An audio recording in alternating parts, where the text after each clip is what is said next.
Panibagong araw, panibagong video na naman mga kabakyard. For today's video, bibigyan po natin ng kapares yung ating alagang kakatil na Lutino Hen. Dahil kung napanood nyo po yung previous na vlog ko, kasama po sa inatake ng ahas yung kanyang kapares na Lutino cock din. Kaya kailangan na po natin siyang bigyan ng kapares para makapag-breed na po tayo ulit mga kabakyard. So nandito na po tayo sa ating flight cage mga kabakyard. Dito po tayo pipili ng ipapares po natin sa ating Lutino Hen.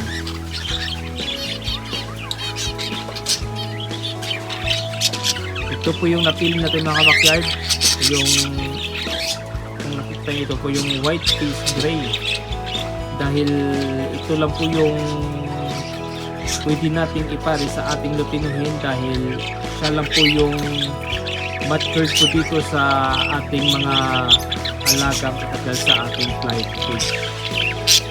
So kung nakikita nyo yung iba dyan mga kabakyard, mga young pa yan, nag-iedad po ng 2 to 3 months. Ito po yung ating white face gray. Pwede na po natin ito maisalang ipares dahil nasa edad na po ito na siguro mga 7 months or 8 months mga kabakyard. So siya lang talaga yung pwede natin isalang at ipares natin sa ating Lutino Hen.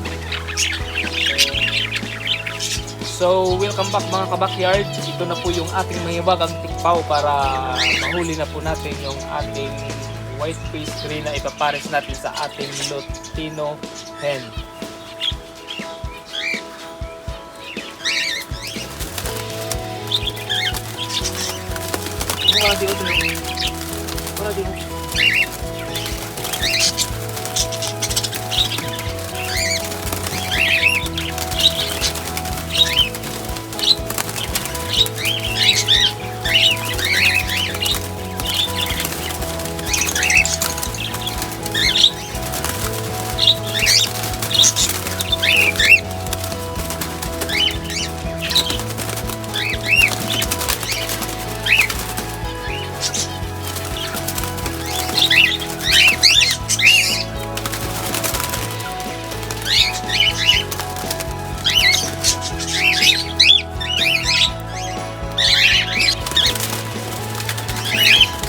So ito na po yung papares natin sa ating Lutino Hen mga kabakyard. White face gray. Mga kabakyard, focus natin.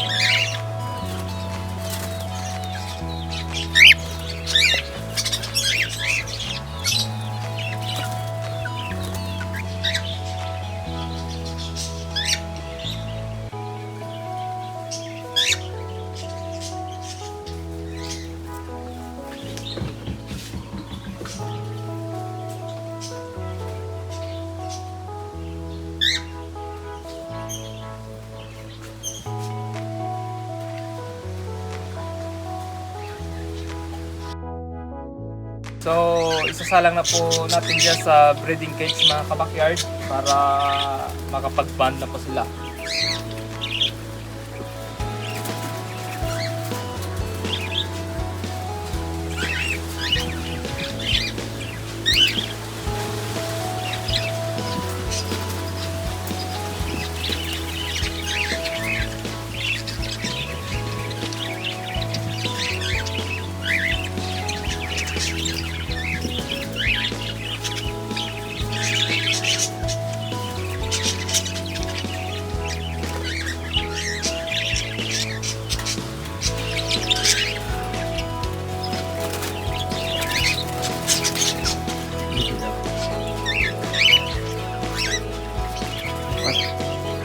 So naisalang na po natin yung ating white face gray na cock sa ating breeding cage ng kabakyard. So sana makapag-bond sila ng maaga at makapag-breed sila ng maaga para magbigyan po tayo ng mga malulusog na inakay.